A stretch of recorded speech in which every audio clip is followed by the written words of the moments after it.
"We don't need your old recipes anymore," Vanessa said with a laugh, flipping through the worn pages like they meant nothing. The kitchen went quiet. 42 years, reduced to a joke in my own restaurant.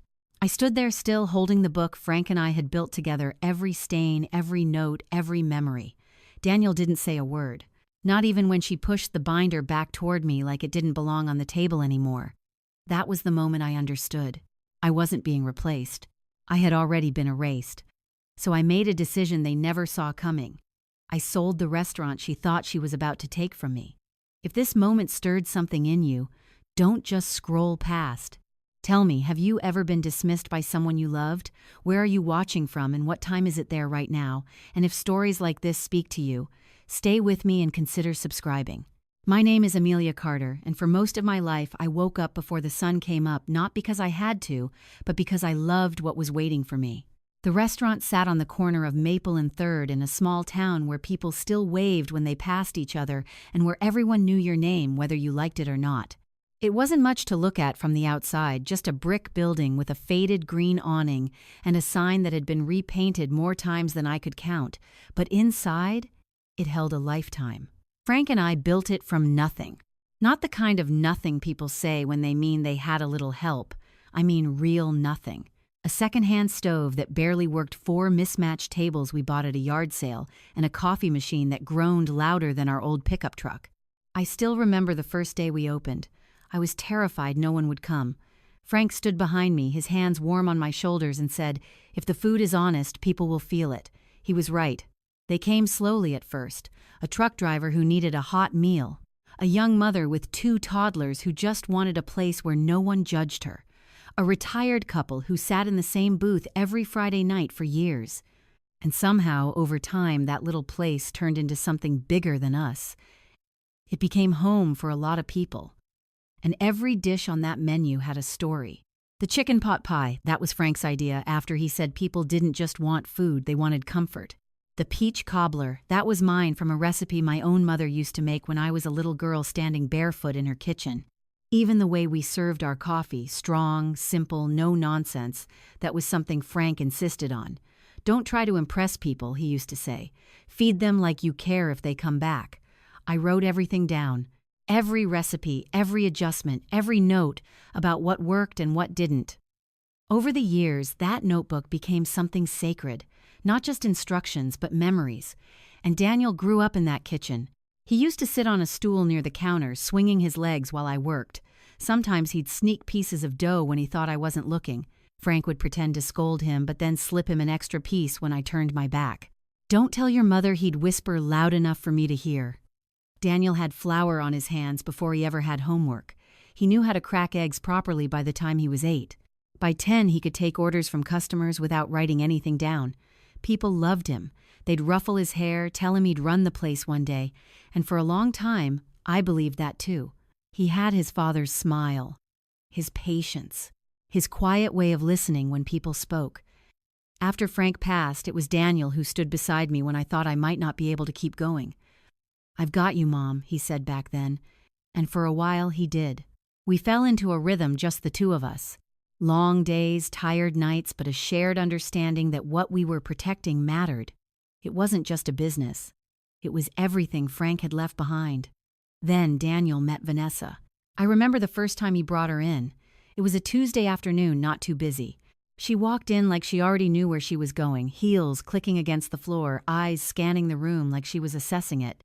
She was beautiful. There's no denying that. Polished, confident. The kind of woman who looked like she belonged somewhere bigger than our little town. "Mom, this is Vanessa," Daniel said, his voice softer than usual. She smiled at me, perfect practiced. "I've heard so much about this place," she said, glancing around. "It's charming." There was something about the pause before that last word that I didn't quite understand at the time, but I remember it now. I welcomed her anyway. Of course I did. I showed her around, told her stories about how Frank and I started everything. I even let her taste a few dishes from the kitchen. She nodded politely, complimented the flavors, but her eyes kept moving, like she was already imagining something else layered on top of what was there. At first, I told myself I was being too sensitive. Vanessa started coming by more often after that, sitting with Daniel during his breaks, asking questions not about the history but about the numbers. How many customers do you get on weekends? Have you ever thought about expanding? What's your marketing strategy? Marketing. Frank had never used that word in his life. I tried to answer as best I could, but most of what we did wasn't something you could put into neat categories. People came because they trusted us, because they knew what they'd get, because the food tasted the same as it did 10 years ago. Vanessa listened, but I could tell she wasn't impressed. Still, I made space for her. I invited her into the kitchen once, thinking maybe if she saw how everything came together, she'd understand. I handed her a spoon, asked her to taste the stew. She did, paused, tilted her head. "It's good," she said, then added almost casually, "but it could be lighter, maybe updated a little." Updated. That word stayed with me longer than I expected. Daniel started repeating it not long after. "Maybe we could modernize a few things, Mom," he said one night while we were closing up. "Just small changes." I looked at him, really looked at him, and for the first time, I felt something shift. "Small changes," I repeated. He smiled like it was nothing. But I had lived long enough to know that nothing ever starts big. It starts small. A suggestion here, a comment there, a word like update. I didn't argue, not then. I told myself this was normal, that times change, people grow, and maybe this was just Daniel finding his own way inside something that had always belonged to me and his father. But there was a quiet voice inside me that didn't feel comforted. It felt warned. And looking back now, I realized that was the moment everything truly began to change. Not the day Vanessa laughed at my recipes, not the day I sold the restaurant, but that quiet evening standing in a kitchen filled with memories when my son looked at me and started talking about change like the past no longer mattered. That was the first crack. I just didn't know yet how deep it would go. At first I told myself Vanessa just needed time. New people always do. They come into something already built, already loved, and they don't yet understand the weight of it. I remembered being young once too, thinking I could improve things before I even knew why they worked. So I tried. I tried harder than I probably should have. I invited her into conversations. I asked her opinion. I made space for her at the table, literally and figuratively. When Daniel suggested we all sit down after closing one night to talk about the future, I said yes without hesitation. Vanessa came prepared. She didn't bring notes, but she didn't need them. Everything she said felt rehearsed in the way confident people speak when they've already decided what the outcome should be. "I think the restaurant has incredible potential," she began, folding her hands neatly in front of her. "But right now, it's limited." Limited. There was that pause again.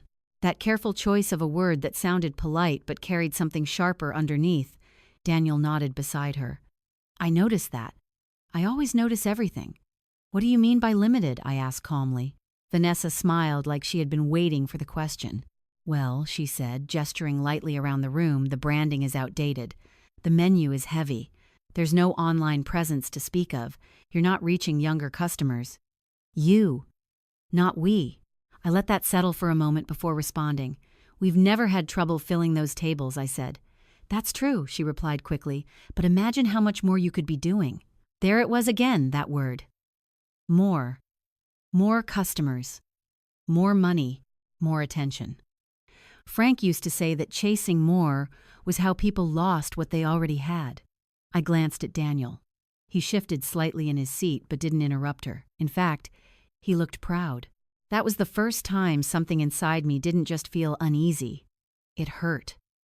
"We're not trying to be something else," I said gently. "We built this place to be what it is." Vanessa tilted her head, still smiling. "But what if what it is isn't enough anymore?" Silence fell between us. Not loud, not dramatic, just heavy. Daniel cleared his throat. "She's not saying it's bad, Mom. Just that we could improve things." We. That word came easier to him than I expected. I nodded slowly, even though my chest felt tight. "And what kind of improvements are we talking about?" I asked. Vanessa leaned forward slightly, her energy shifting more animated now. A refreshed menu. Lighter options. Seasonal plates. Maybe even cocktails. We could redesign the interior, make it more modern, more Instagram-friendly, bring in new customers, raise prices just enough to match the new image. She said all of it so easily. Like she wasn't talking about replacing something. Like she was just upgrading it. "And the recipes?" I asked. She hesitated just a fraction of a second. Some of them can stay, she said, but they might need to be adjusted. Adjusted. That word landed differently this time, because I knew what it meant. It meant changed. It meant softened. It meant taking something that had been built carefully over decades and reshaping it into something that fit her vision instead of ours. I looked down at my hands resting on the table. These hands had made every dish in that kitchen thousands of times. They knew the exact moment dough was ready without needing a timer. They knew how much salt to add without measuring. They carried memory in a way no written recipe ever could.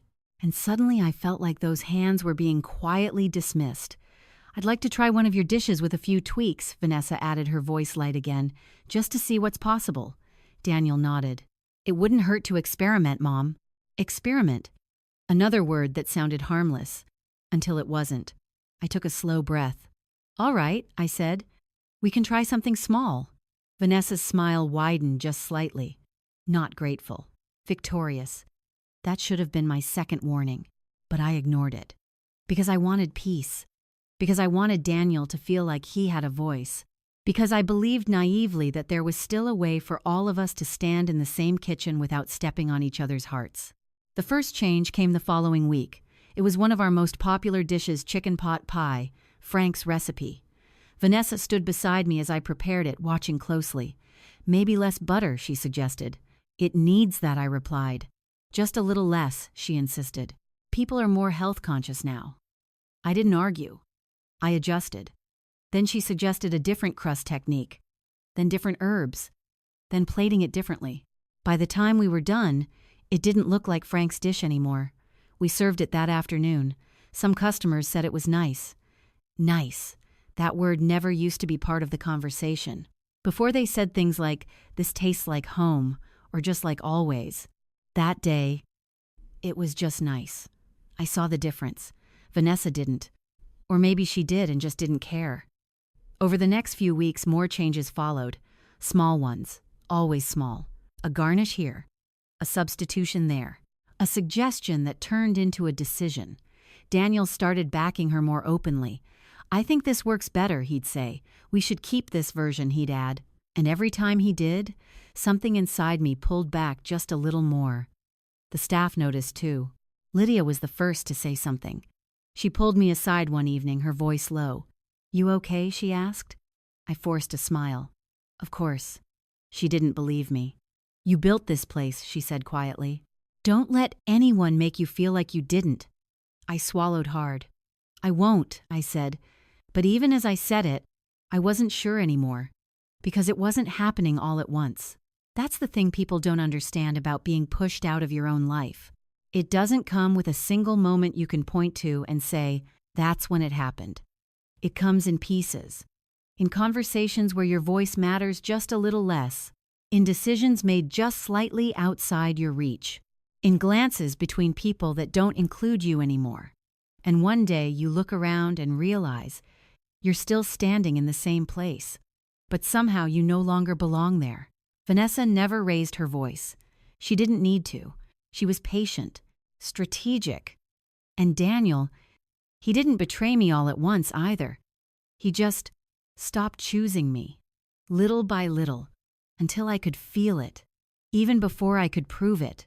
And the worst part, I kept telling myself it would pass, that this was just a phase, that he would remember who he was, who we were. But deep down, something in me already knew. This wasn't a phase, it was a shift. And I was the only one who hadn't accepted it yet. If there's one thing I've learned in a long life, it's this: real change doesn't announce itself. It settles in quietly. So quietly, in fact, that by the time you notice it, it's already rearranged everything. At first, it was just the menu, a few adjustments here and there. Vanessa called them refinements. Daniel called them necessary updates. I told myself they were temporary, that we were just experimenting. But then the printed menus changed. No one asked me. I walked into the dining room one morning and saw them stacked neatly at the host stand, sleek, white, minimalist. Our old menu had been warm, familiar, filled with little notes Frank and I had added over the years. This one looked like it belonged in a place I wouldn't recognize. I picked one up my fingers, tracing the clean edges. Half of our original dishes were gone. Not replaced. Gone. I stood there longer than I should have, staring at it, like if I looked hard enough, something would shift back into place. It didn't. "Do you like it?" Vanessa's voice came from behind me, light and expectant. I turned slowly. "It's different," I said. She smiled. "That's the point." Daniel stepped up beside her, glancing at the menu in my hands. "We needed a refresh, Mom. This is more in line with where we're headed. Where we're headed, not where we are." I nodded once, even though something inside my chest felt like it had just been quietly removed. No one had argued with me. No one had raised their voice. They had just decided. That was the beginning. After that, things moved faster. Not loudly, not dramatically, but steadily. The staff started changing.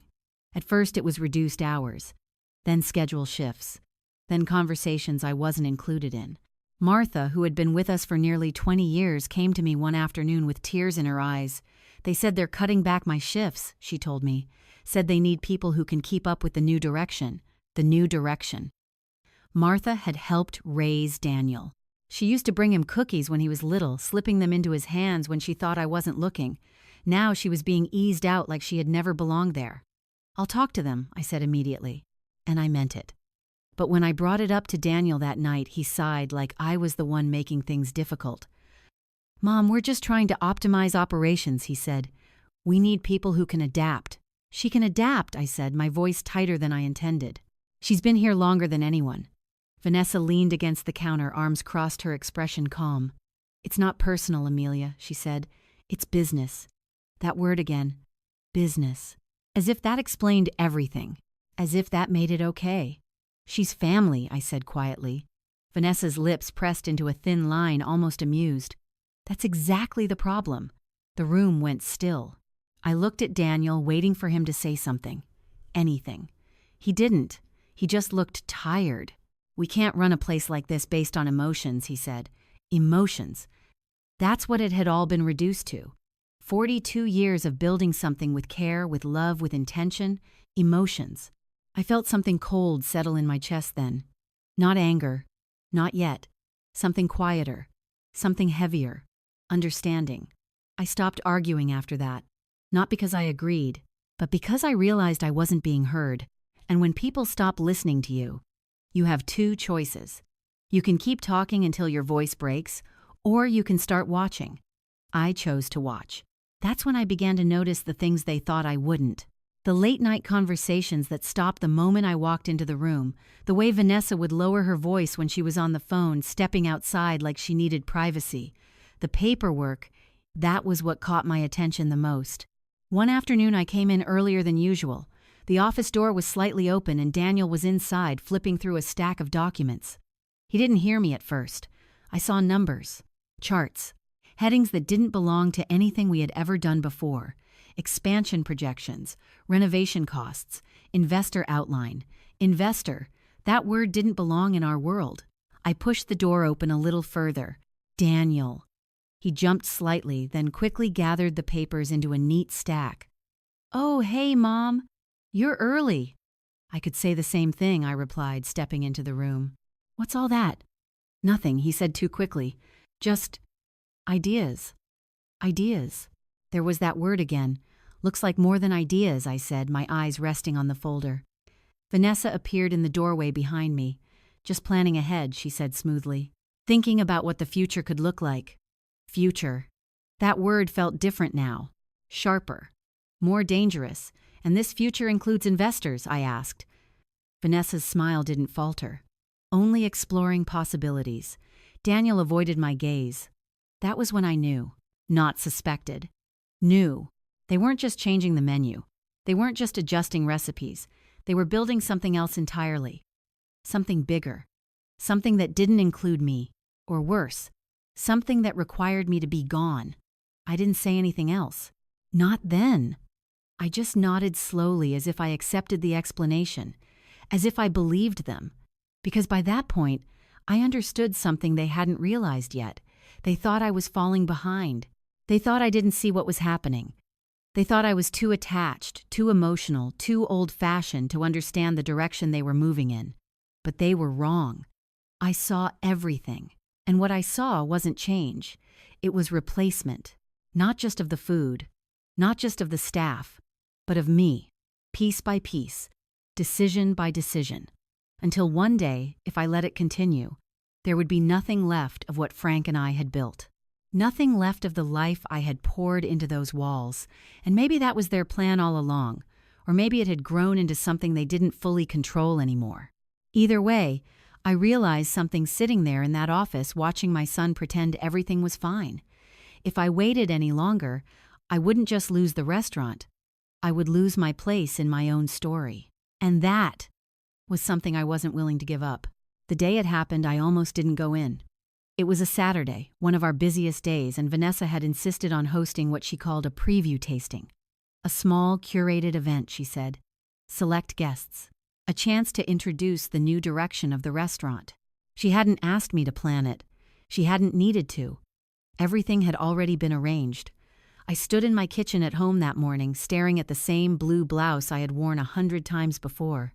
My hands rested on the counter longer than usual, and for a moment I considered staying right there, letting them run it, letting them have their moment.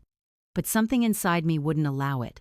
So I got dressed, picked up my recipe book, the one Frank and I had built together, and drove to the restaurant.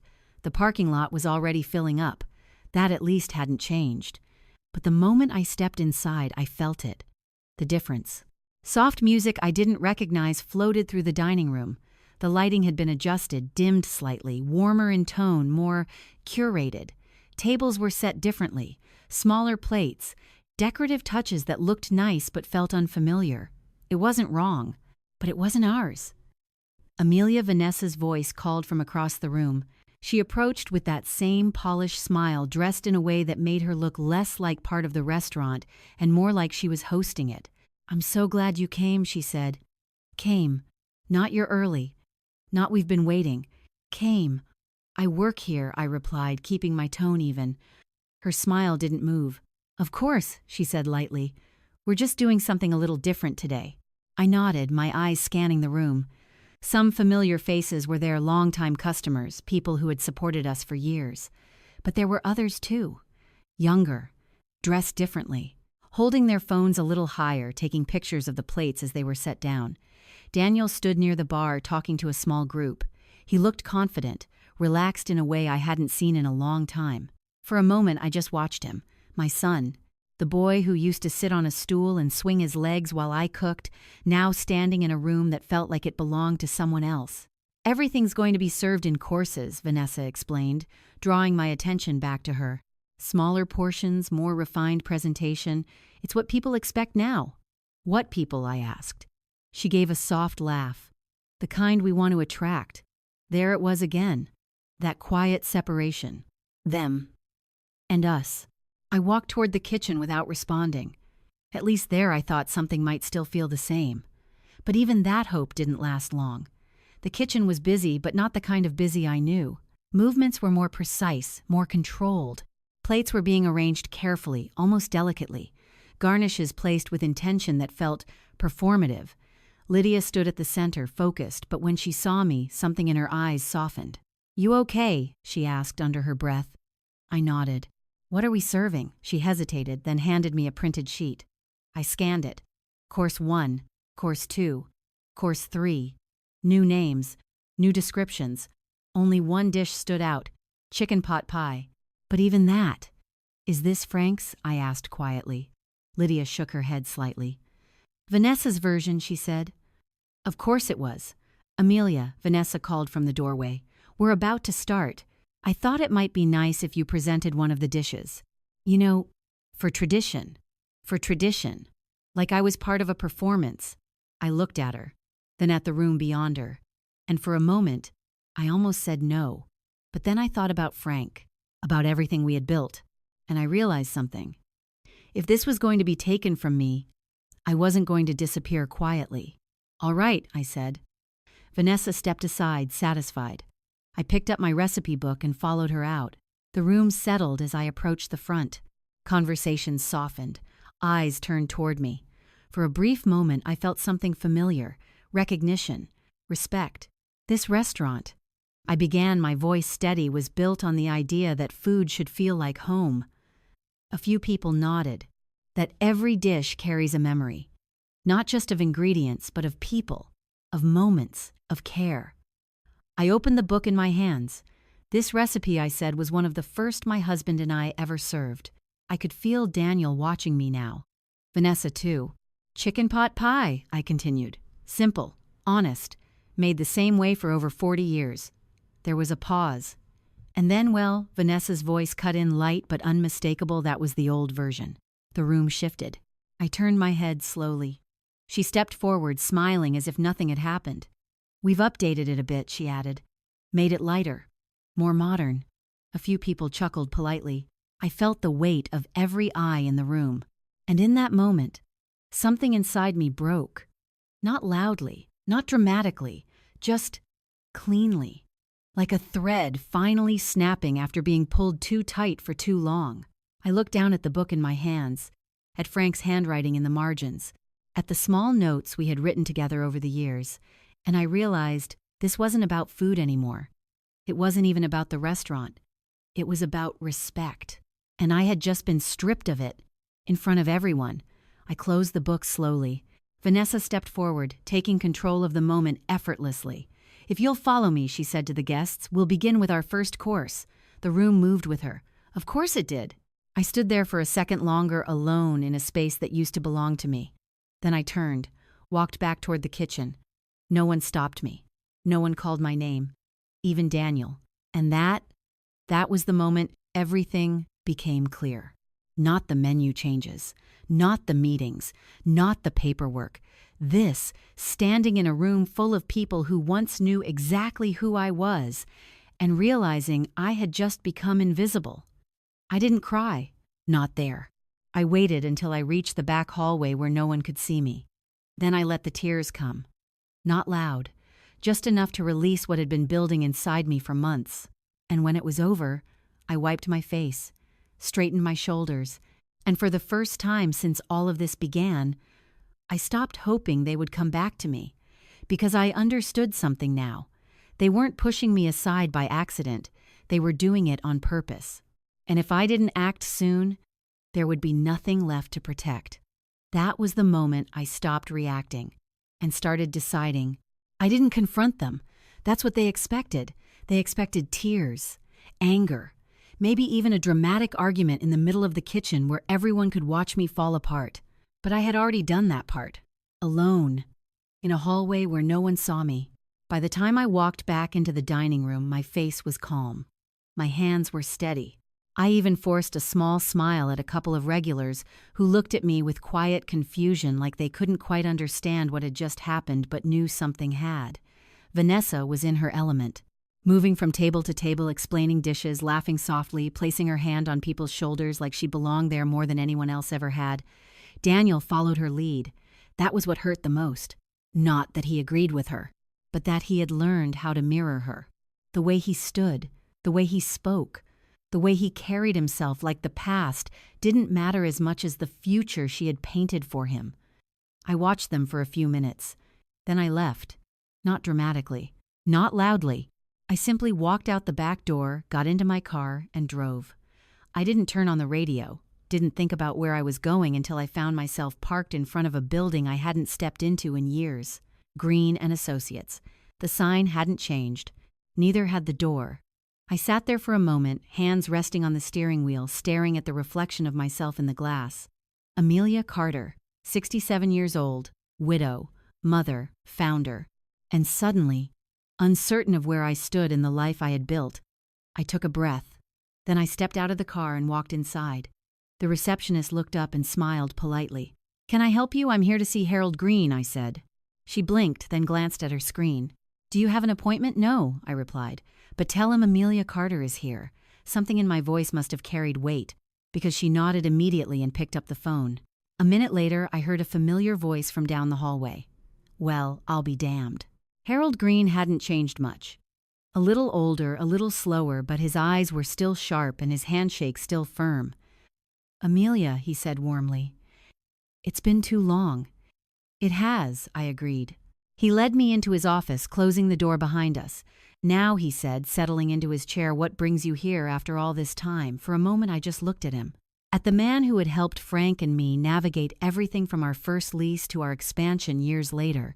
If there was anyone who knew the truth of what we had built, it was him. I need to understand exactly what I still own, I said. He leaned back slightly, studying me. That's an interesting way to phrase that, he said. What's going on? I didn't tell him everything. Not yet. I simply said, things are changing at the restaurant, and I need clarity. He nodded slowly, then reached for a file cabinet behind him. I think I know exactly what you're looking for, he said. He pulled out a thick folder and placed it on the desk between us. I recognized it immediately, not because of the label, but because of what it represented. Years of decisions, years of planning, years of protecting something we had worked too hard to lose. Harold opened the folder and began flipping through the documents. Your original ownership structure with Frank, he said, tapping a page. You remember how careful you both were about this. I remember, I said quietly. Frank had insisted on it. Never assume anything will stay the way it is, he used to say. Protect what we build, even from people we love. At the time, I thought he was being overly cautious. Now, I understood. Harold slid a document across the desk toward me. After Frank passed, he continued full ownership transferred to you. Solely. Completely. I looked down at the paper. My name, clear, undisputed, no ambiguity. No shared control, I asked. None, he confirmed. Daniel has no legal authority over the business unless you choose to give it to him. A strange mix of relief and sorrow settled in my chest. Relief, because I hadn't lost everything. Sorrow, because my son seemed to believe otherwise. What about expansion, I asked. Investors, any filings I might not know about? Harold frowned slightly. Have you signed anything recently? He asked. No. Then no one can legally move forward with anything, he said, not without your authorization. I nodded slowly, but then I hesitated. There's more, I said. His expression sharpened. What is it? I've seen documents, I told him. Projections, plans, mentions of investors. Harold's jaw tightened just slightly. Do you have copies? He asked. No, but I know they exist. He leaned back in his chair thinking, that's concerning, he said finally. Because if someone is presenting plans based on ownership they don't have, especially to outside investors, that could become a serious legal issue. I felt my hands grow colder. Serious how? Misrepresentation. Potential liability. Financial risk. He paused.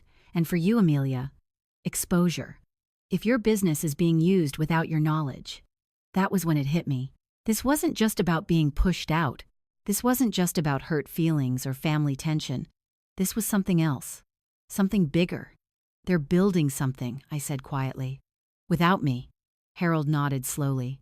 And assuming they'll have control when it's done, he added. I closed my eyes for a brief moment. Daniel, my son, standing in that office flipping through papers like they belonged to him, like I was already gone. What are my options? I asked. Harold didn't answer right away. Instead, he studied me carefully. Before I tell you that, he said, I need to ask you something. I looked at him. Do you want to keep the restaurant? He asked. The question hung in the air longer than I expected, because the answer wasn't as simple as it should have been. Did I want to keep it? Of course I did. It was my life, Frank's life, everything we had built together. But did I want to fight my son for it? Did I want to spend whatever time I had left arguing, defending, protecting something from the very person I once dreamed would carry it forward? That answer was harder. I don't know, I admitted. Harold nodded like he understood more than I had said. Then let me give you all your options, he said gently, and you can decide from there. He began outlining them. Legal protections, ownership enforcement, transfer possibilities, and then one option that made my heart pause. Sale. You could sell the business, he said, on your terms, to someone you trust, someone who would protect what matters to you. I didn't respond immediately, but something inside me shifted. Not fully, not yet, but enough. Because for the first time since all of this began, I realized something important. I wasn't powerless. I wasn't trapped. And I certainly wasn't as replaceable as they believed. I thanked Harold, gathered the documents he gave me copies of, and stood to leave. As I reached the door, he spoke again. Amelia. I turned. Whatever you decide, he said, make sure it's your decision. Not theirs. I nodded. Then I stepped out into the late afternoon light. The world looked the same. The same streets, the same buildings, the same town that had watched me build something from nothing. But I felt different, clearer, stronger. And as I stood there holding the truth in my hands, I understood something they didn't. They thought they were preparing for the future, but they had forgotten one very important thing. The future still belonged to me. I didn't go back to the restaurant that night. That alone would have meant nothing once, but now it meant everything.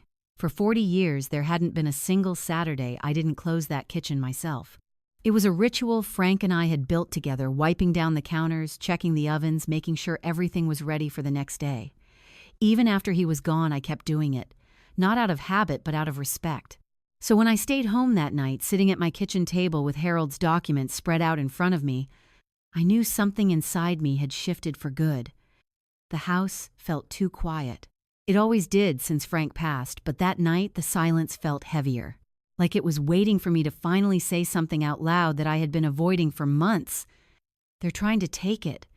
The words came out softly, not angry, not dramatic, just true. I looked down at the papers again. My name, clear, undisputed. Everything they were building, the meetings, the plans, the confidence, it all rested on something that didn't belong to them, and yet they moved as if it already did. That was what unsettled me the most. Not the ambition, not even the disrespect, but the certainty. Vanessa didn't act like someone hoping for control.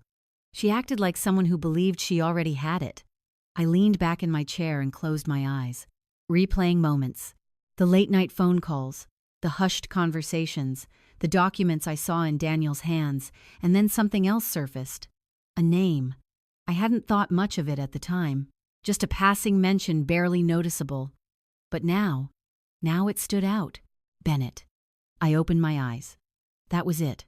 I had heard Vanessa say it once on the phone, stepping outside near the back entrance. "I'll have Daniel review it," she had said. "Mister, Bennett just wants to see projections before we move forward." At the time, I had assumed it was just another one of her ideas. Now I wasn't so sure. The next morning, I went back to the restaurant, not as early as I usually did, not with the same sense of belonging, but with something else. Awareness. The kitchen was already moving when I walked in. Vanessa stood near the pass, speaking to one of the newer staff members, her tone calm but firm. "Presentation matters just as much as taste," she was saying. "People eat with their eyes first." I didn't interrupt. I simply observed. She turned when she noticed me, her expression brightening just enough to appear welcoming. "Good morning, Amelia," she said. "We missed you last night." I nodded. "I'm sure you managed." Daniel appeared from behind her, wiping his hands on a towel. "Hey, Mom," he said. "Everything okay?"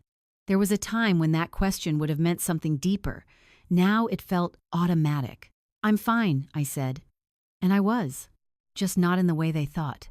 I moved through the kitchen slowly, taking everything in, the new systems, the adjusted stations, the way people looked at Vanessa before making decisions, not me, her. That told me more than anything else could. Control had already shifted. Not legally, but practically. And that kind of shift is harder to reverse. I stepped into the office later that morning, the same one where I had seen those documents. Everything looked normal. Too normal. The desk was clean, papers neatly stacked, nothing out of place, but I had lived long enough to know that order can be just as deceptive as chaos. I didn't touch anything, didn't open drawers, didn't search. Instead, I waited, and it didn't take long. Vanessa's voice drifted down the hallway, low, focused. I moved just close enough to hear without being seen. "We're almost there," she said. "Once we finalize the numbers, Daniel will be ready to move forward." A pause. "Then yes, Mr. Bennett, I understand. You want to see commitment. Commitment." My grip tightened slightly against the wall. "Of course we're serious," she continued. "We wouldn't have come this far otherwise." I leaned back just enough to stay hidden. My heart wasn't racing.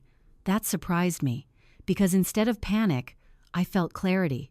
Tom Bennett, not an idea, not a possibility, a person, an investor. Someone who believed he was about to step into a business that wasn't being offered by the person who actually owned it. Vanessa ended the call a moment later. Her footsteps moved away.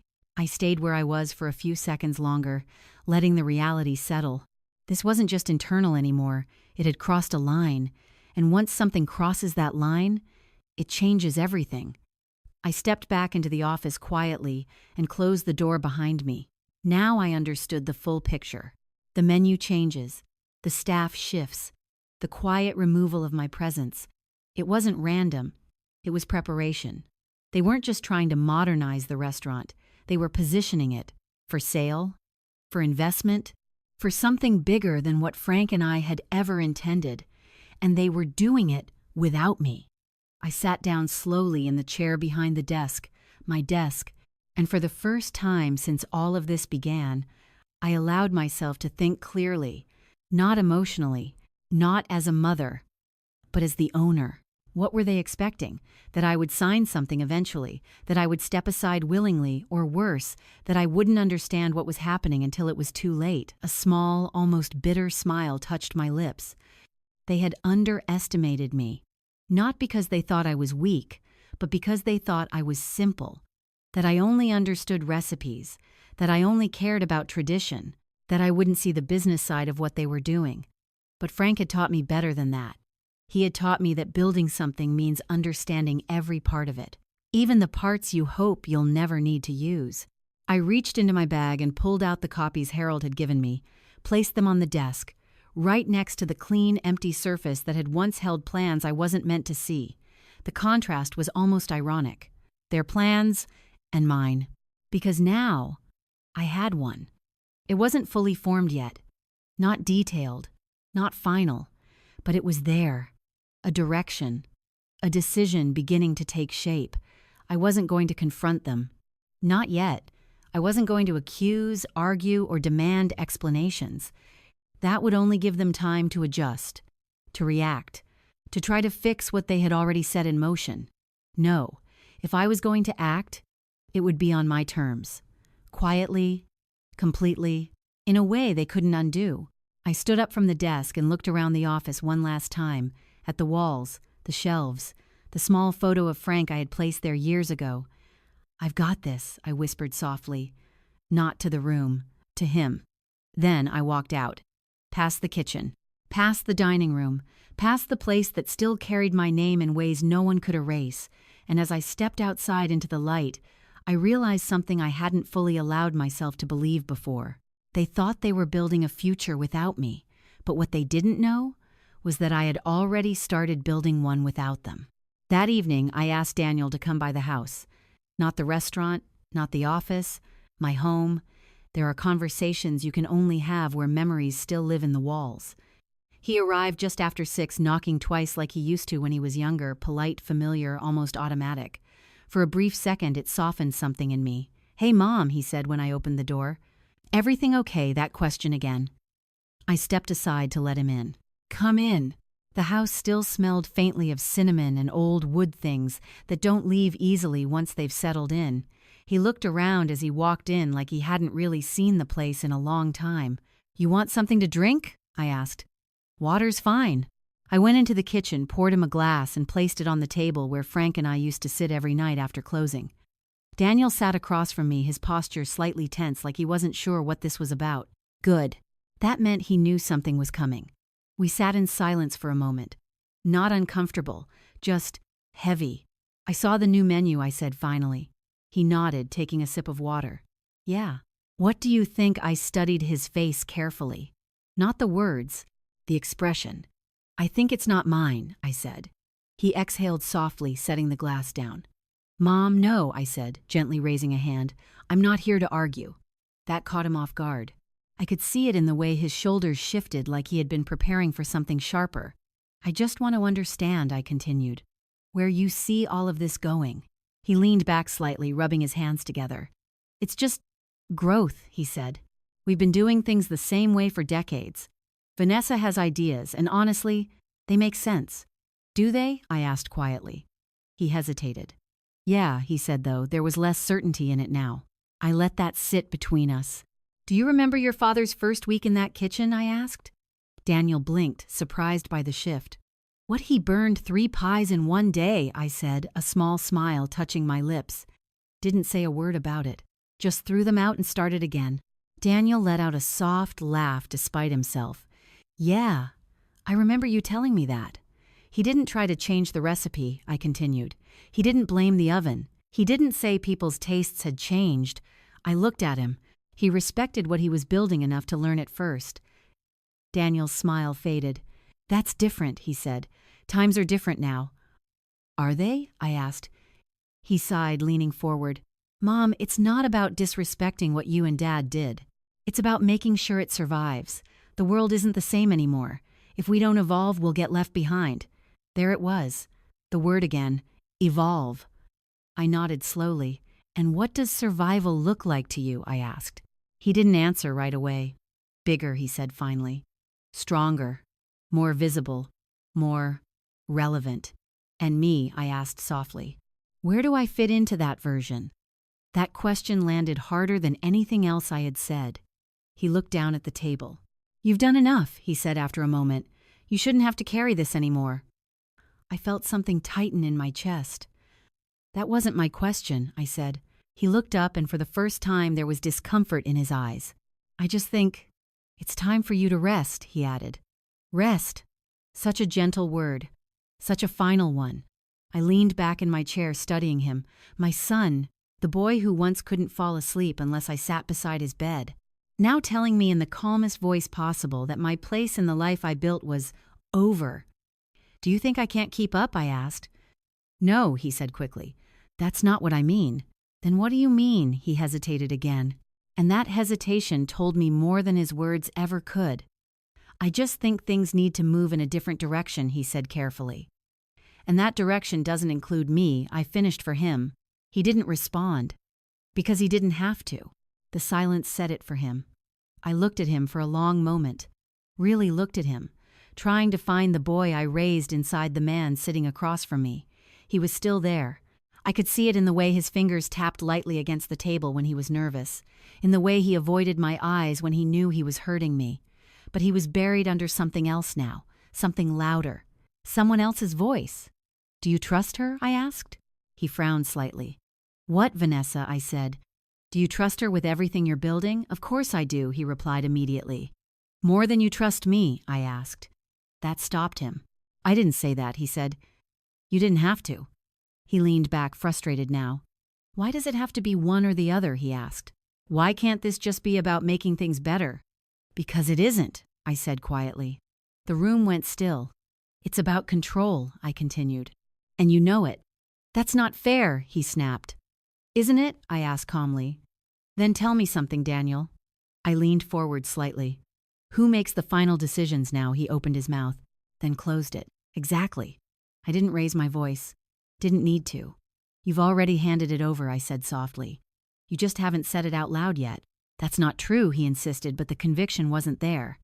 Then prove it, I said. Another silence. Longer this time. He looked away first. I nodded slowly. That was all I needed. I'm not angry with you, I said after a moment. That surprised him. You're not, he asked. No, I said. I'm disappointed. That word seemed to hit him harder than anything else. Because disappointment isn't loud. It doesn't fight. It just settles. I thought you understood what this place meant, I continued. Not just to me. To your father. To this town. I do, he said, his voice quieter now. Then why are you so ready to change it into something else? I asked. He didn't answer. Because he didn't have one. Not a real one. Just ideas. Just ambition. Just influence. I stood up slowly, walking toward the window. The evening light stretched across the yard, soft and familiar. I asked you here tonight because I wanted to hear it from you, I said, my back still turned to him. Hear what he asked. The truth, I replied. I turned back to face him. And I did. He looked at me, something unsettled in his expression now. What does that mean? He asked. I held his gaze for a moment, then shook my head slightly. It means I understand where you stand, I said. And I did. Completely. More clearly than ever before. He thought this was about growth, about evolution, about building something bigger. But what he didn't realize was that in the process of reaching for more, He had already let go of what mattered most. "Mom," he started, but I raised my hand gently. "We'll talk again soon," I said. Not a dismissal, not an invitation, just a statement. He stood slowly, uncertain. "Okay," he said. He walked to the door, then paused. "I'm just trying to do what's best," he added quietly. I nodded. "I know," I said, and I meant it. That was the hardest part. He believed that. He truly did, which made what was coming next even more necessary. He left a moment later. The door closed softly behind him, and I stood there in the quiet house listening to the echo of everything that had just been said and everything that hadn't. Then I exhaled slowly, because now there was no doubt left. No confusion, no hesitation, only clarity. And with clarity came decision. The morning after Daniel left, I woke before sunrise. Not out of habit, out of certainty. There's a kind of clarity that only comes when you finally stopped hoping things will fix themselves. It's quiet, clean, almost peaceful. That's what I felt as I stood in my kitchen making coffee the same way I had for decades, slow, steady, no shortcuts. For the first time in months, my hands didn't hesitate, because I knew what I was going to do. I wasn't going to fight them. I wasn't going to argue, plead, or try to reclaim something they had already emotionally taken from me.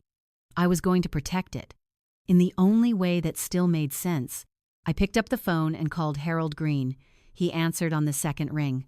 "Amelia," he said, his voice alert despite the early hour, "I had a feeling I'd be hearing from you." "I've made a decision," I said. There was a brief pause. "All right," he replied. "Tell me." "I want to sell the restaurant." Silence. Not shocked. Just measured. To who he asked. "That's the part I need your help with," I said. He leaned into his tone, slightly more focused now. "You don't want to list it publicly," he said. "No," I answered immediately. "I don't want it turned into something it's not." "Then you're looking for a private sale," he said. "Someone who understands the value beyond numbers." "Yes, and someone your son and daughter-in-law won't see coming," he added. I didn't respond. I didn't have to. Harold let out a quiet breath. "Do you have anyone in mind?" he asked. I looked out the window, watching the first lights settle over the street. "Yes," I said, and I meant it. Because the truth was, I had known for a long time who deserved that place. I just hadn't been ready to admit it. "Lydia Morales," I said. Harold didn't hesitate. "That makes sense," he replied. "She's been with you how long now?" 25 years, I said. "She knows every recipe, every system, every customer. She cares about that place the same way Frank and I did." "Does she have the means?" he asked carefully. "Not on her own," I admitted, "but I'm not looking for the highest bidder." Another pause. "You're looking for the right one," he said. "Yes." Harold's voice softened slightly. "That kind of deal takes more than paperwork," he said. "It takes trust on both sides." "I know," I said. "Then the first step is talking to her," he continued. "Privately, before anything else." "I will," I said. "And Amelia," he added. "Yes, once you start this," he said, "there's no going back." I closed my eyes for a brief moment. I know I repeated, and this time, I truly did. I didn't go to the restaurant right away.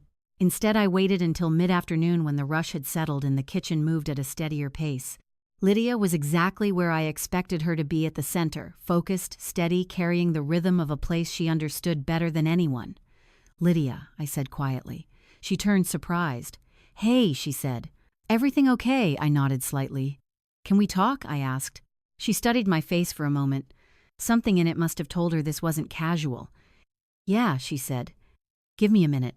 We stepped outside to the back where the noise of the kitchen softened into a distant hum. She leaned against the wall, arms crossed loosely. "What's going on?" she asked. I didn't waste time. "I want to sell the restaurant," I said. Her expression didn't change at first. Then, what she said. "I'm serious," I continued, "and I want to sell it to you." That was when the shock hit. Her arms dropped slightly, her posture shifting as she tried to process what I had just said. "Amelia," she started, shaking her head. I don't even know what to say." "You don't have to say anything yet," I replied. "Just listen." She nodded slowly. "I know what's been happening," I said. "The changes, the direction Vanessa is pushing, the way things are shifting." Lydia exhaled, looking away briefly. "It's not the same," she admitted. No, I said. It's not. I stepped a little closer. But it doesn't have to disappear, I added, not if the right person takes it.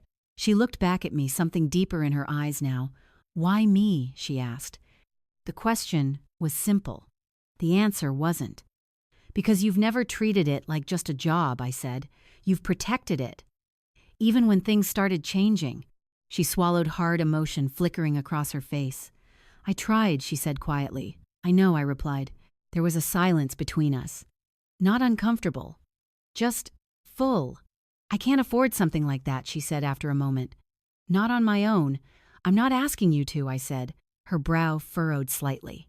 What do you mean I'm willing to structure it differently? I explained. Payment over time, support where needed. What matters to me isn't the price. What matters? She asked. That it stays what it was meant to be, I said. Her eyes searched mine. You'd really trust me with that, she asked. I already do, I said. That was the truth. I had trusted her for years. With the kitchen, with the staff, with the heart of the place. This was just making it official. She let out a long breath, running a hand through her hair. This is a lot, she admitted. I know, I said gently. And I'm not asking you to decide right now. She nodded slowly. Does Daniel know? She asked. No, I said. And Vanessa, no. Her lips pressed together. They're not going to take this well, she said. I'm aware, I replied. Another silence. Then she looked at me again. Really looked, and I could see it. The weight of what I was offering, the responsibility, the risk, but also the possibility. Okay, she said finally. I'll think about it. That's all I'm asking, I said. She nodded. Then, after a moment, Amelia, yes, why now? She asked. I held her gaze. Because that was the question beneath all the others. Why now? Why not fight? Why not stay? Because if I wait any longer, I said quietly, there won't be anything left to protect. She didn't argue with that. Because she knew it was true. We stood there for a moment longer, the weight of the decision settling between us. Then she nodded again. I'll let you know, she said. I smiled faintly. I know you will. As I walked back through the restaurant, everything looked the same. The tables, the lights, the people moving through their roles like nothing had changed. But for me, everything had. Because this time, when I looked around, I wasn't wondering what I was losing. I was deciding what I was saving. And that made all the difference. In the days that followed, something strange happened. Nothing changed, and yet everything did. On the surface, the restaurant continued exactly as Vanessa had envisioned. New dishes rotated in. Customers posted photos. The atmosphere leaned further into something polished and unfamiliar. But underneath that surface, I was no longer reacting. I was waiting. And there is a quiet kind of power in that. Vanessa mistook it for surrender. I could see it in the way she spoke to me now, gentler, almost indulgent, like you would speak to someone who had already stepped aside but hadn't quite realized it yet. Try not to worry so much, she said one afternoon, brushing past me in the kitchen. Everything's under control. Under control. I almost smiled. Daniel, on the other hand, seemed relieved. That was the word. Relieved that I wasn't pushing back. Relieved that the tension had softened. Relieved that whatever confrontation he had been expecting never came. He didn't ask questions. Didn't press. Because in his mind, things were finally falling into place. For him. For Vanessa. For the future they had been building behind my back. And that was exactly what I needed. Because the less they suspected, the more complete my decision could be. Lydia didn't give me an answer right away. I didn't expect her to. A decision like that isn't made overnight, not when it carries the weight of decades. But I saw it in her, the way she moved through the kitchen now. More aware, more protective.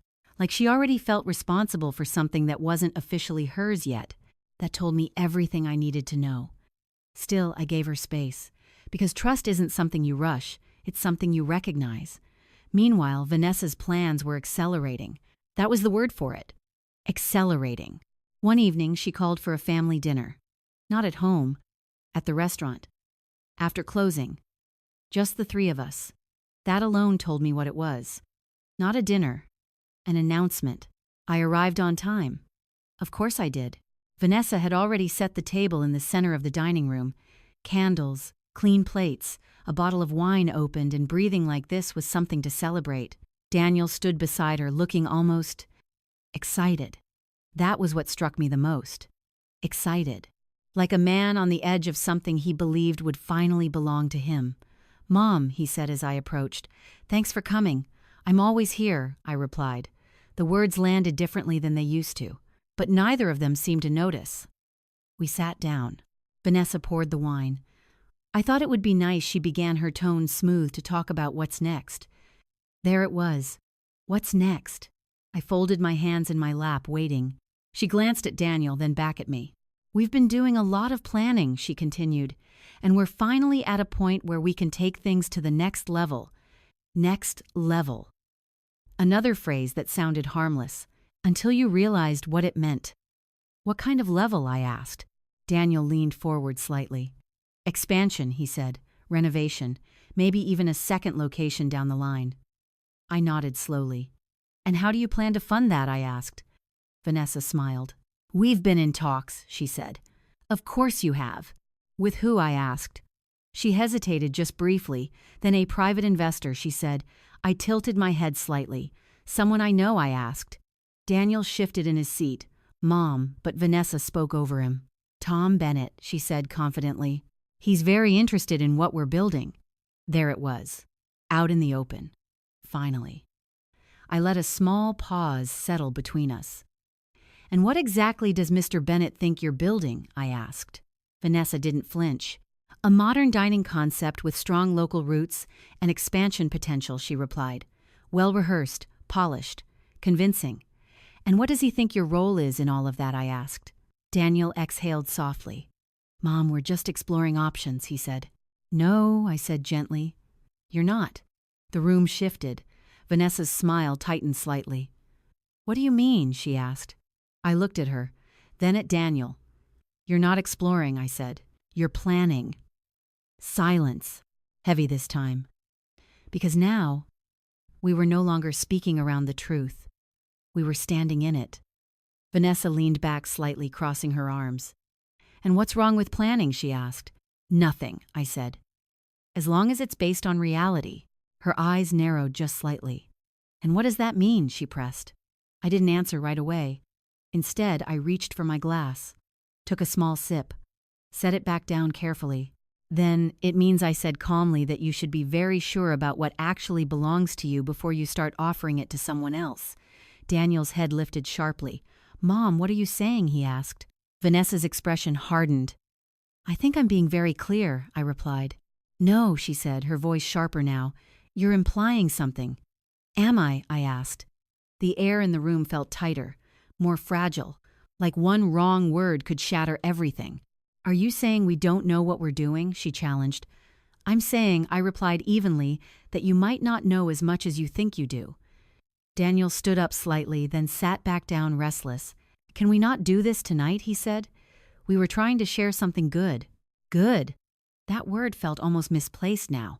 "I'm listening," I said. Vanessa leaned forward again, her tone controlled but colder. "We're trying to grow the business," she said, "to make it sustainable for the future. For you, for Daniel, for me." That was almost impressive. The way she framed it, as if everything she was doing was somehow for my benefit. And in that future, I asked softly what happens to the past. She didn't answer, because she didn't need to. We both knew. "It evolves," she said finally. There it was again, that word, the one that meant change. The one that meant replacement. The one that meant erasure. I nodded slowly. "I see," I said.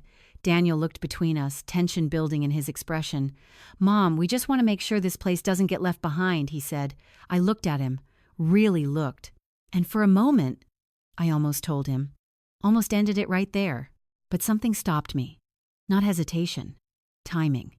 Because this moment, this dinner, wasn't the right place. Not yet. So instead, I stood up. "I'm glad you're thinking about the future," I said.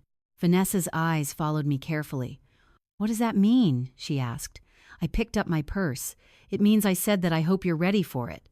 Daniel frowned.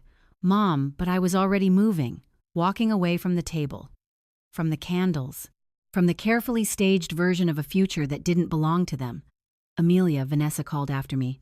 I paused, just for a second, then turned slightly. You said you don't need my old recipes, I said quietly. Her expression didn't change. Then I suppose you won't need anything else that comes with them.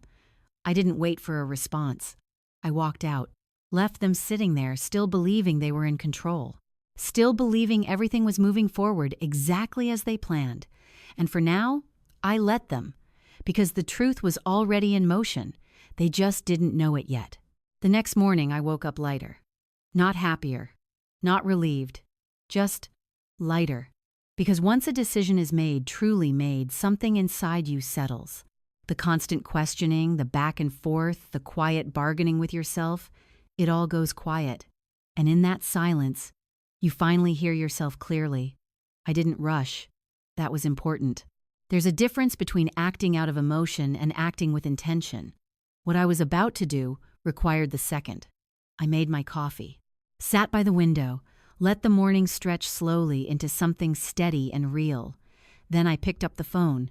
Lydia, I said when she answered. Are you ready to talk? There was a pause, a breath. Yes, she said. That was all I needed. By noon, we were sitting in Harold Green's office. Lydia looked out of place there, not because she didn't belong, but because she had never been the kind of person to sit behind desks or deal in paperwork. Her world was built on instinct, experience, and care. But that didn't make her unprepared. It made her honest. Harold greeted her warmly, then got straight to the point. We're here to discuss a private transfer of ownership, he said, structured in a way that protects both parties and preserves the business. Lydia glanced at me. Are you sure about this? She asked quietly. I held her gaze. Yes, I said. No hesitation. No doubt. That answer seemed to settle something in her. She nodded. Then let's talk, she said. And we did. For hours. Details. Terms. Structure. Not numbers first. Values. That was what mattered. I don't want the recipes changed, I said. They won't be, Lydia replied immediately. I don't want the staff pushed out, I added. They won't be, she repeated. I don't want it turned into something unrecognizable. It won't, she said more firmly this time. Harold watched the exchange carefully. This isn't a typical sale, he noted. No, I said. It's not, he nodded. Then we structure it accordingly. Payment over time, partial financing, legal protections, everything documented, everything clear, everything done properly. By late afternoon, it was finished. Not announced, not revealed, but finalized, signed, irreversible. I sat back in the chair looking at the papers in front of me. My name, no longer as owner. Lydia's name beside it. New, rightful, protective. I didn't feel loss.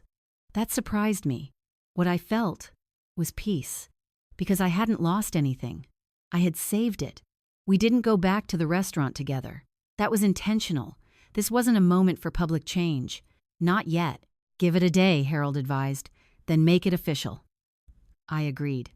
Lydia did too. Are you okay? She asked me quietly before we left. I nodded. I am, I said. And I meant it. More than I had in a long time. The next evening, Vanessa called. Amelia, she said, her tone polite but tight. We need to talk. Of course we do. I'll come by, I said. No, she replied quickly. We're at the restaurant. It'll be easier here. Easier. For who I'll be there, I said. When I walked in, I felt it immediately. Tension. Not the quiet kind.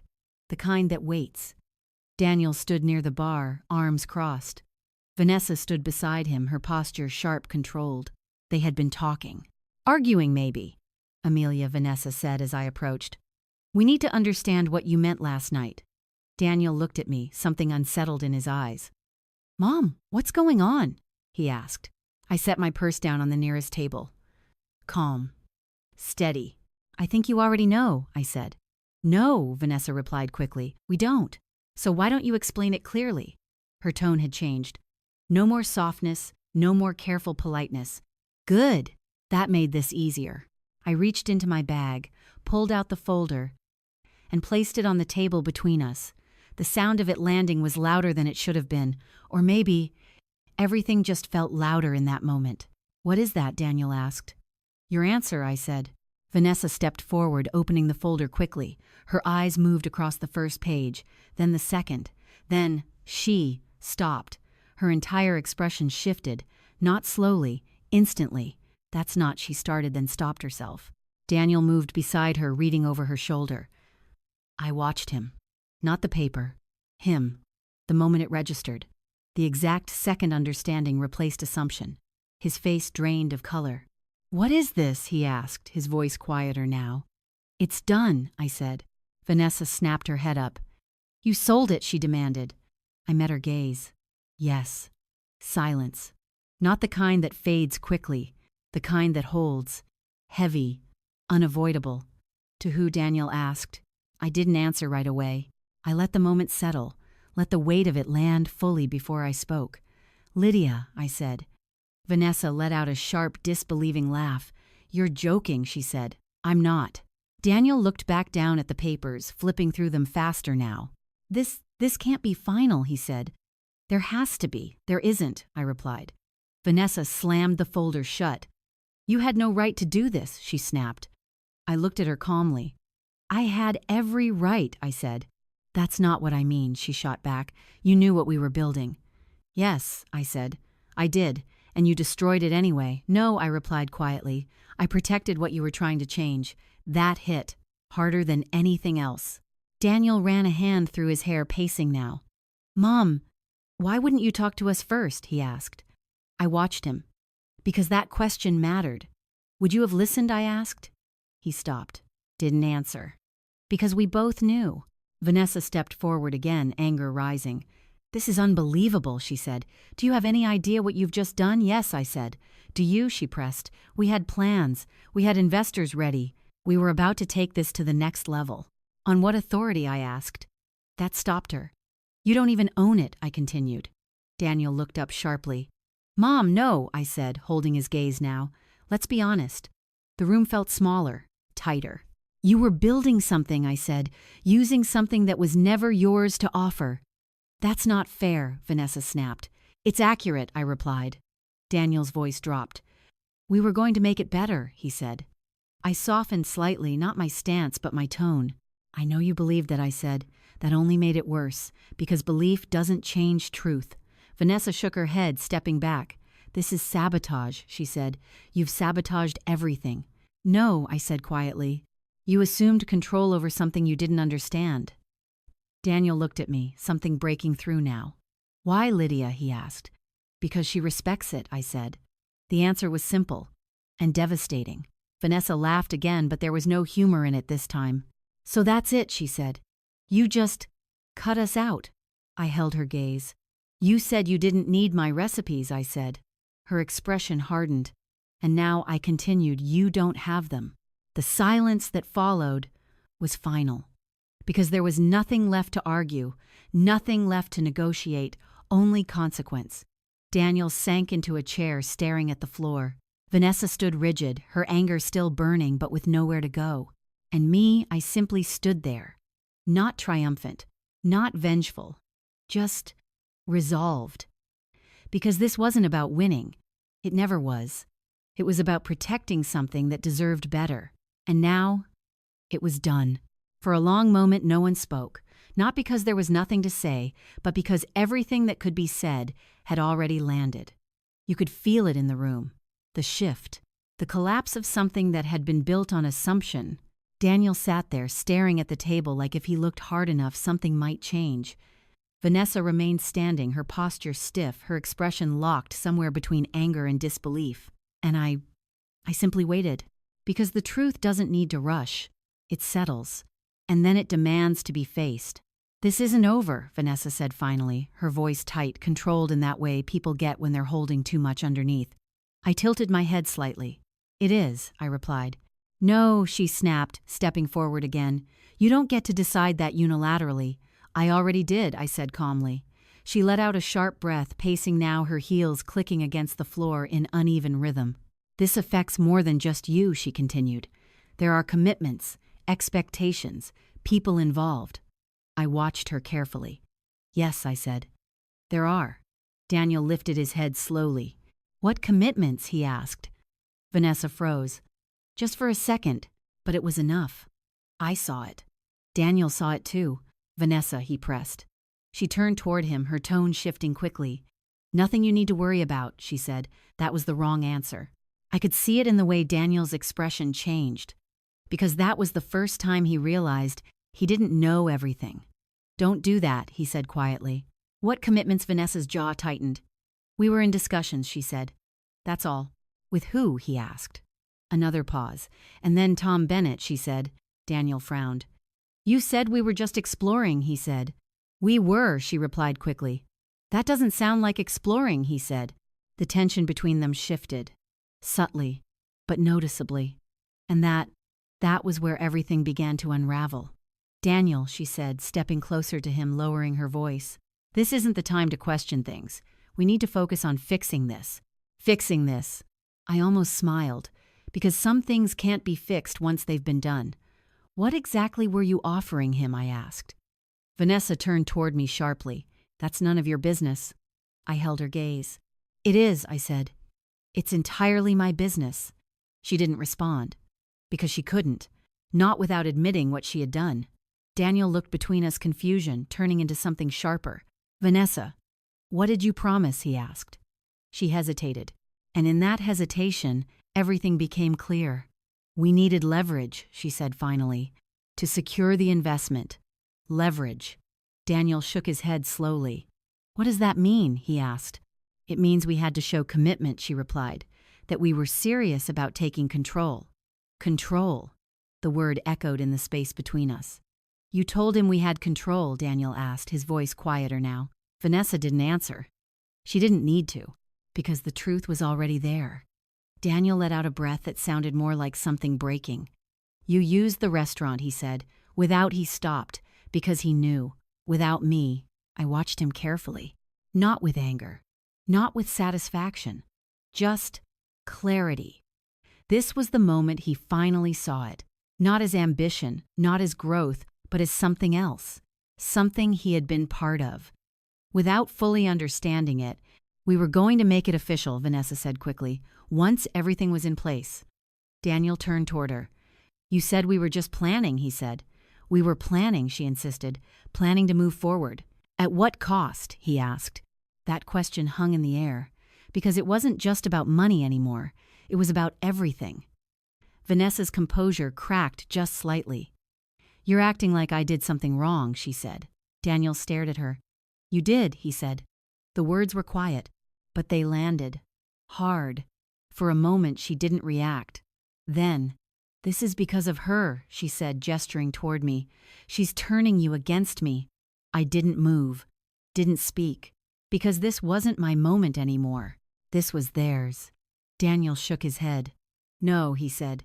This is because I didn't ask enough questions. Vanessa's eyes flashed. So now you're blaming yourself, she snapped. After everything we've done to build this, build. There was that word again. Only now, it sounded different. Hollow. We didn't build anything, Daniel said quietly. We assumed. That was it. The truth. Simple. Unavoidable. Vanessa laughed, but there was no humor in it. You're just going to stand there and accept this, she asked. After everything we planned, Daniel didn't answer right away. He looked at the papers again, then at me, then back at her. And in that moment, I saw it. The shift. Not complete, not resolved, but real. This was never ours, he said. Vanessa's expression hardened completely. So that's it, she said. You're just going to walk away, he hesitated. And I could see it. The pull between what he had believed and what he was finally beginning to understand. I don't know, he said honestly. That was the first honest thing he had said in a long time, and it mattered. More than anything else. Vanessa shook her head, stepping back. This is unbelievable, she muttered. All of it. She looked at me again, her anger sharper now. You think you've won, she said. I met her gaze. This was never a competition, I replied. Of course it was, she said. You just didn't realize it. I didn't respond. Because in her mind, that was true. But in mine, it never had been. This wasn't about winning. It wasn't about proving anything. It was about protecting something that deserved better than what they were turning it into. Daniel stood slowly. I need some air, he said. He walked past both of us, heading toward the door. Vanessa watched him go, her expression unreadable now. Then she turned back to me. "You've destroyed everything," she said. I shook my head slightly. "No," I said. "I stopped you before you could." She held my gaze for a long moment, then looked away. Because deep down, she knew. The room fell quiet again. But this time, it wasn't heavy. It was empty. Because whatever had been holding it together was gone. And as I stood there watching the aftermath unfold, I didn't feel triumph. I didn't feel regret. I felt something else. Something steadier. Something final. Because the truth had come out. Not because I forced it, but because it couldn't stay hidden any longer. And now, there was no going back. After that night, everything went quiet. Not peaceful quiet. The kind of quiet that comes after something breaks and everyone is left standing in the pieces, unsure what to do next. Vanessa didn't call me. She didn't come by the house. And for the first time since she entered my life, I wasn't part of her plans, her conversations, or her carefully constructed version of the future. Daniel, on the other hand, he disappeared. Not completely. He still went to the restaurant. Still moved through the motions of what his life had been just days before. But something in him had shifted. I could feel it even from a distance. He wasn't standing beside Vanessa the same way. And she knew it. Everyone did. The tension between them wasn't hidden anymore. It lived in the spaces between words, in the way they avoided each other's eyes, in the silence that followed simple questions. The staff noticed. Of course they did. Places like that, they carry energy. And when something fractures at the center, it spreads. Lydia called me 2 days later. "Things are tense," she said carefully. "I expected that," I replied. "They're arguing," she added. "Not in front of customers, but enough." I closed my eyes briefly. "I'm sorry you're in the middle of it," I said. "I'm not," she replied. "I'm just watching it unfold." There was a pause. Then, "Are you okay?" she asked. I smiled faintly, even though she couldn't see it. "I am," I said. And I was. Because for the first time in a long time, I wasn't carrying something that didn't belong to me anymore. The town, of course, started to hear things. Not the full truth, not the details, but enough. That's how it always works in small places. Stories don't spread all at once. They leak. Through conversations, through observations, through the way people start asking quieter, more careful questions. "Everything all right at the restaurant?" I heard there were some changes. "Is Amelia still involved?" I didn't answer those questions directly. I didn't need to, because the truth has a way of finding its own path, and slowly, it did. People noticed Lydia stepping into a more central role. They noticed the menu stabilizing again. They noticed familiar dishes returning unchanged, unapologetic, exactly as they had always been. And with that, something else returned too. Trust, respect, a sense of home. Not loudly, not dramatically, but steadily. And that was enough. Daniel came to see me a week later. Not announced, not planned. He just showed up, the same way he used to when he was younger. Except this time, he didn't knock right away. I saw him through the window first, standing there, still, like he wasn't sure if he had the right to come inside. That told me everything. I opened the door before he could decide. "Hi," I said. He looked up surprised. "Hey," he replied, his voice quieter than I had ever heard it. "Come in," I said. He stepped inside slowly, like the space itself carried weight. We didn't go to the kitchen this time. We sat in the living room, the place where conversations were harder, more honest. He didn't speak right away. Neither did I. I gave him time, because some things need silence before they can be said. "I messed up," he said finally. "Simple, direct, honest." I nodded slightly. "Yes," I said. "No anger, no softness, just truth." He swallowed, looking down at his hands. "I didn't see it," he continued, "not the way it was becoming." "I know," I said. That surprised him. "You do?" he asked. "I do," I replied, "because it didn't happen all at once." He let out a slow breath. "I thought we were building something better," he said. "I know," I repeated. That was the hardest part. Not that he had betrayed me, but that he had believed he was doing the right thing while he did it. "I should have listened to you," he said. Yes, I said again. Not cruel, not harsh, just real. He looked up at me then. Why didn't you stop me, he asked. That question stayed in the air for a moment, because the answer wasn't simple. I tried, I said. He shook his head. No, I mean really stop me, he pressed. You could have legally, you had every right. I leaned back slightly. And what would that have done, I asked. He hesitated. I don't know, he admitted. It would have turned this into a fight, I said. And I didn't want to fight my son. The words landed softly, but deeply. I didn't want to win against you, I added. I wanted you to understand. He looked down again. And now he asked quietly. I studied him. Not the man who had stood beside Vanessa. Not the version of him that had chased something bigger, but the one sitting in front of me now. Stripped of certainty. Finally. Listening. Now I said, you have to decide what matters to you. He frowned slightly. What do you mean? I said you can keep chasing what you thought you were building, or you can figure out why it mattered in the first place. He didn't answer, because he didn't have one yet, and that was okay. Because this kind of understanding, it doesn't come all at once. I don't know what to do, he admitted. I nodded.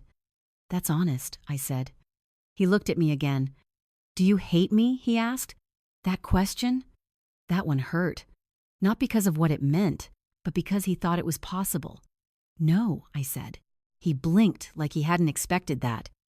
I don't hate you, I repeated. But I'm not going to pretend nothing happened either. He nodded slowly. I understand, he said. And for the first time, I believed him. Because understanding doesn't come from words. It comes from what's left after everything else falls away. We sat there for a while longer, not fixing anything, not resolving everything, just existing in the truth. And sometimes, that's where healing begins. Not in forgiveness, not in forgetting, but in finally seeing things clearly. As he stood to leave, he hesitated at the door. Is it too late? He asked. I looked at him, really looked, and this time, I saw something different. Not certainty, not ambition, but humility. It depends, I said, on what he asked. On what you choose next, I replied. He nodded, then stepped outside, and as the door closed behind him, I didn't feel closure. Not yet, but I felt something just as important. Possibility. Because for the first time in a long time, the future wasn't something being taken from me. It was something being rebuilt, one honest choice at a time. The first time I walked back into the restaurant after everything changed, I didn't know what I was expecting. Maybe something unfamiliar, maybe something lost. But what I found instead was something I hadn't felt in a long time. Breath. Not mine. The restaurant's. It was subtle at first. The door opened the same way. The bell above it rang like it always had. The tables were in their places, the light falling across them in that soft afternoon way that made everything feel warmer than it really was. But there was something else, something quieter, something steadier. Lydia stood behind the counter, speaking with a couple at the register. She wasn't rushing. She wasn't performing. She was just present. When she saw me, her expression shifted not to surprise, not to obligation, but to something genuine. You came, she said. Of course I did, I replied. She smiled just slightly. Come here, she said, motioning me toward the kitchen. I followed her, my steps slower than usual, my eyes taking in everything as if I were seeing it for the first time. And in a way, I was. The kitchen looked the same. But it felt different. Not controlled, not pressured, balanced. Staff moved with rhythm again, not the forced precision Vanessa had tried to impose, but something more natural, something lived in. Conversations were quieter but not tense, focused but not strained. You made changes, I said. Lydia shook her head. No, she replied. I brought things back. That hit me harder than I expected. Back, not forward. Not new, back. To what worked, she added. To what mattered. I nodded slowly. My eyes landed on the prep station, on the dough, on the way it was being handled, familiar, practiced, unchanged. You kept it, I said. Of course I did, she replied. Why wouldn't I? Why wouldn't she? That question said everything. We walked further in. Some of the newer additions Vanessa had pushed were gone. Others remained but adjusted. Not erased, just grounded. That was the difference.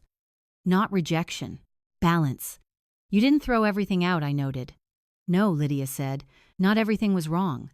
That too mattered. Because this wasn't about undoing the past few months.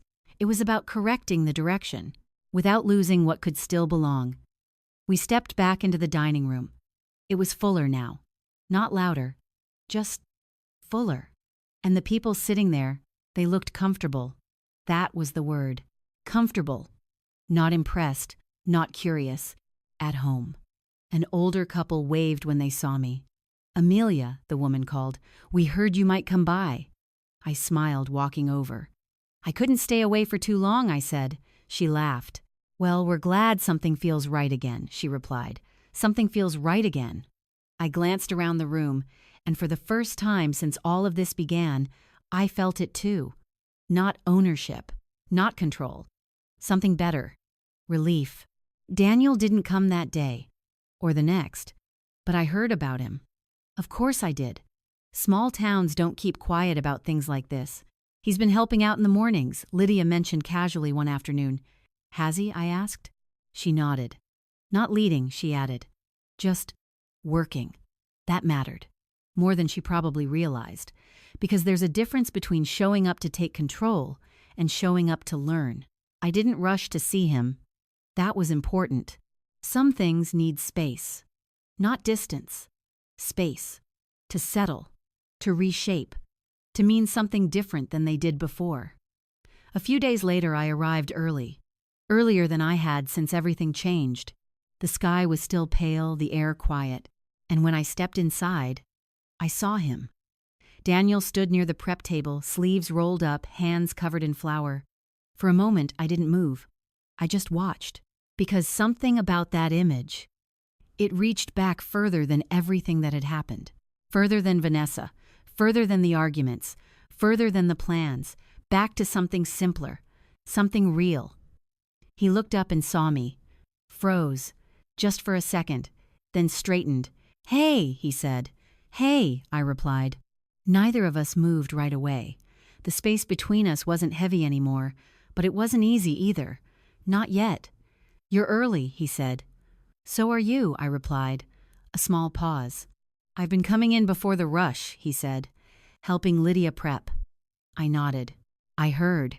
He looked down at his hands. I forgot how much work goes into this, he admitted. I stepped closer. You didn't forget, I said. You just stopped paying attention. He let out a quiet breath. Yeah, he said. That sounds about right. We stood there for a moment. Not as owner and successor. Not as opposition.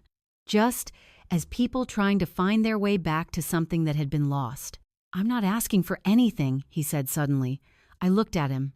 I know, I replied. He hesitated. I want to be here. The right way this time.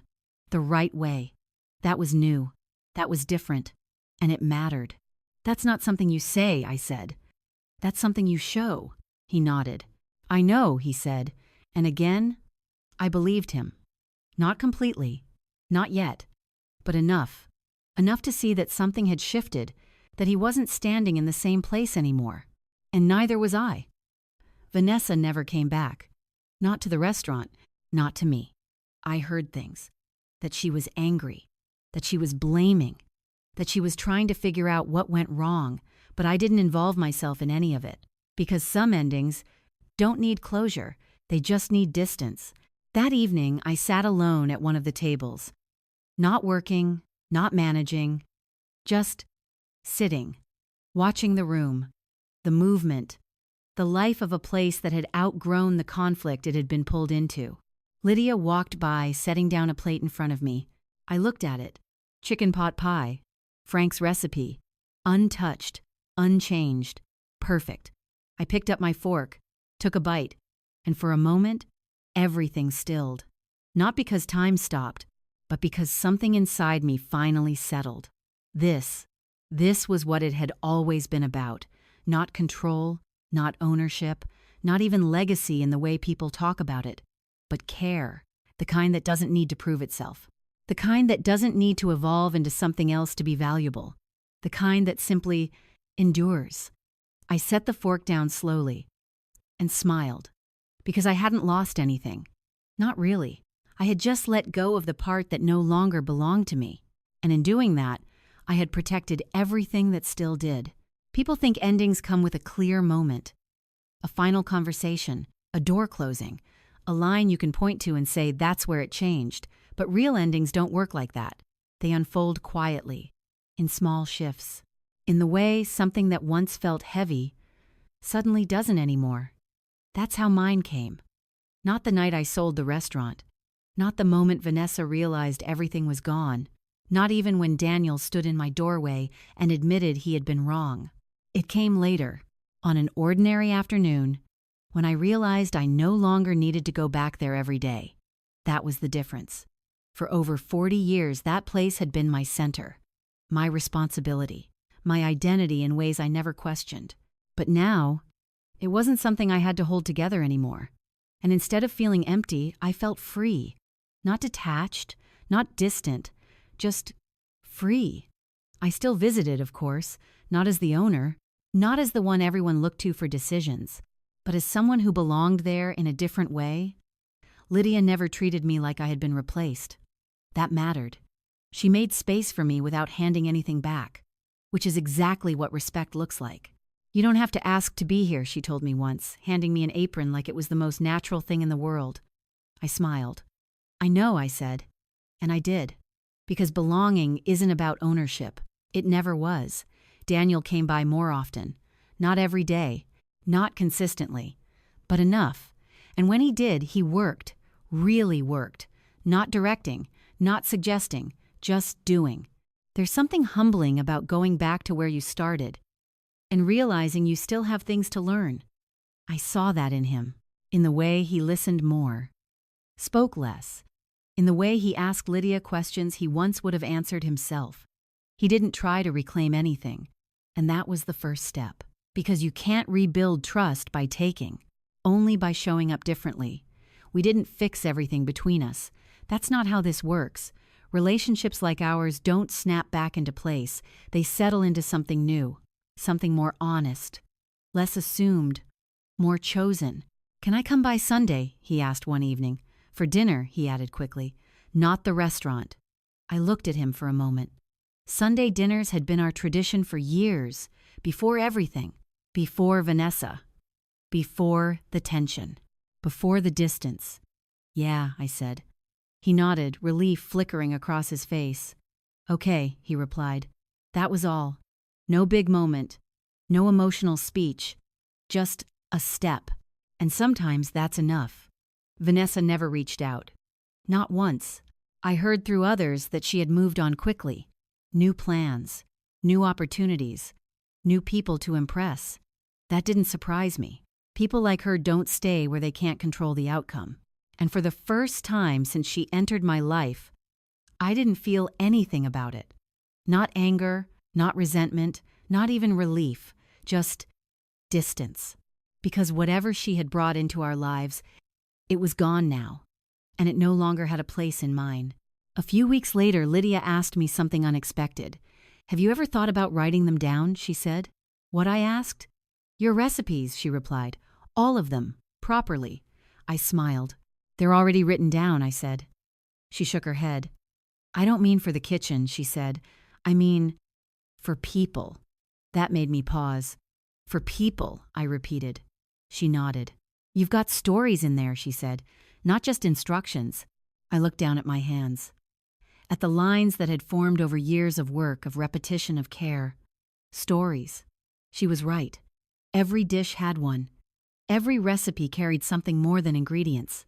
Memory, meaning, love. I wouldn't know where to start, I admitted. Lydia shrugged slightly.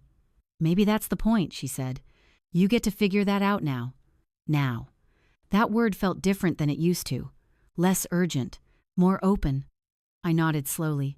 Maybe I will, I said. And for the first time, it didn't feel like something I should do. It felt like something I could. That night, I sat at my kitchen table again. The same one where I had once felt everything slipping away. Now, It felt steady. I pulled out the old recipe book, the one Vanessa had laughed at, the one Daniel had watched me hold without defending. I opened it carefully. The pages were worn, soft at the edges, marked with years of use. Frank's handwriting still sat in the margins, small notes, little adjustments, reminders written in a voice I could still hear if I listened closely enough. I traced one of them with my finger, and for a moment, it felt like he was still there, not in a way that hurt, in a way that stayed. "You were right," I said quietly, "not about everything, but about what mattered. Protect what you build, even from the people you love." I closed the book gently, not with sadness, with understanding, because I hadn't lost him, and I hadn't lost what we built. I had just carried it forward in a different way. If you had asked me months ago what legacy meant, I would have said it was about passing something down, to your children, to your family, to the people who come after you. But now, I understand it differently. Legacy isn't about who inherits something. It's about who respects it enough to protect it. And sometimes, that's not the person you expected. And sometimes, that's okay, because letting go of expectation is what allows truth to take its place. On Sunday, Daniel came over. He knocked like he always had. I opened the door, and for a moment we just looked at each other, not as who we had been, not as who we had hurt, but as who we were becoming. "Hey," he said. "Hey," I replied. "Smells like dinner," he added. I smiled. "It always does," I said. He stepped inside, and this time, it didn't feel like something was missing. It felt like something was beginning again. Not the same, not restored, but real. And sometimes, that's better than anything you had before. There's a quiet kind of pain that comes from being dismissed by the people you love. Not loud betrayal, not obvious cruelty, but the slow, steady erosion of respect. It starts small, a comment, a decision made without you, a moment where your voice carries just a little less weight than it used to, and if you're not careful, you start to believe it. You start to believe that maybe you are outdated, maybe you are no longer needed, maybe what you built doesn't matter the way it once did. But here's the truth. Your value does not disappear just because someone fails to see it. And your legacy does not belong to those who feel entitled to it. It belongs to those who understand it, respect it, protect it. Sometimes the hardest thing you will ever do is let go of something you love, not because it no longer matters, but because holding on would allow it to be changed into something you no longer recognize. That's not giving up. That's choosing wisely. And boundaries, they are not cruelty. They are clarity. They are the line between being loved and being used. If you've ever been in a place where someone made you feel small in your own life, I want you to remember this. You are allowed to step back. You are allowed to protect what matters to you. And you are allowed to choose peace, even if it disappoints the people who expected you to stay silent. So, tell me, have you ever had to set a boundary with someone you love? What would you have done in my place? And where are you watching from right now? If this story spoke to you, don't forget to like, share your thoughts in the comments, and subscribe for more stories that remind us of our acted 5 or 1. Strength. You're not alone.